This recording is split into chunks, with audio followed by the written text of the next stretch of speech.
Good evening and thanks for joining us on the news at 10. I'm Brian Holmes. For almost a little more than a full hour this afternoon, St. Luke's in Boise was in lockdown, and any incoming emergency patients had to be diverted elsewhere after protesters disrupted hospital operations.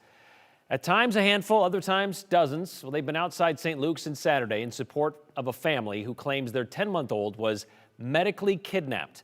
They're being organized by far-right activists and Idaho candidate for governor Ammon Bundy. Tristan Lewis was outside the hospital during that lockdown today. First, Tristan, what can you tell us about what sparked this step up in security, and has anything developed with what's going on with the baby? Brian, St. Luke's says the lockdown was in response to a security incident. They did not elaborate on further details. Now, during this lockdown, nurses, doctors, and other employees were instructed to not enter or exit the building and not open the doors to anyone.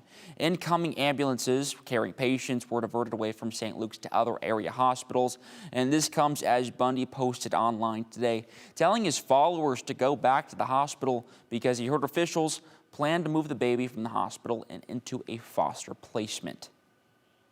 Back to the hospital and began, making noise. A call to action from Ammon Bundy. I don't know, we're gonna have to straighten this out, but we need to go back there and get this straightened out. Turns into an hour-long lockdown at St. Luke's in Boise. This comes after the Meridian Police Department removed a 10-month-old baby from its parents because officers were concerned for its safety. The baby was admitted to the hospital on March 1st.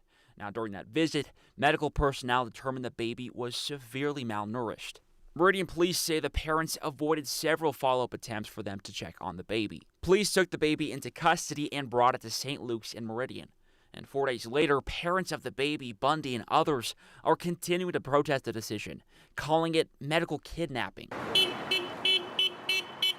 In response to these protests and chatter online, Meridian Police Chief J.C. Bastertea doubled down on the decision to remove the baby. In a statement, he says they believe the baby to be in imminent danger. He says there are many situations where the officer in health and welfare work with the parents to come up with a solution. Bastertea adds the majority of the cases do not rise to the level of imminent danger. He says, quote, on rare occasions, either the living conditions or the health of the child is so dire, police declare the child to be in imminent danger, and they remove the child from the custody of the parents. It is always the goal to ultimately keep these families together. Ada County Sheriff Matt Clifford is also weighing in. He says he's confident in the officer's decision-making, and he fully supports how they handled the very difficult and complex situation. He adds his investigators would have likely made the same decisions. Clifford says, quote, there isn't a single law enforcement officer in Ada County that wants to separate a child from a parent. We always want to preserve the ability for families to stay together if possible. First and foremost, however, is the safety of the child. Now, I spoke with 2 Idaho pediatricians who tell me this sounds like a failure to thrive case, where a child has trouble gaining weight and weighs less than they should at an age.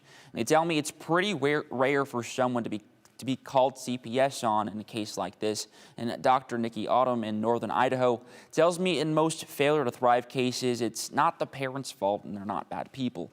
And what she says sounds like is going on right now is just a misunderstanding. She also adds without CPS around, there could be other instances of child abuse happening that may go unnoticed or just not taken care of that could result in tragic situations. And Brian, we have reached out to the family spokesperson for comment, but have not heard back. Yeah, it seems like a tragic situation no matter which direction from where you look at this. It's just not, it's not good. All right, thanks, Tristan.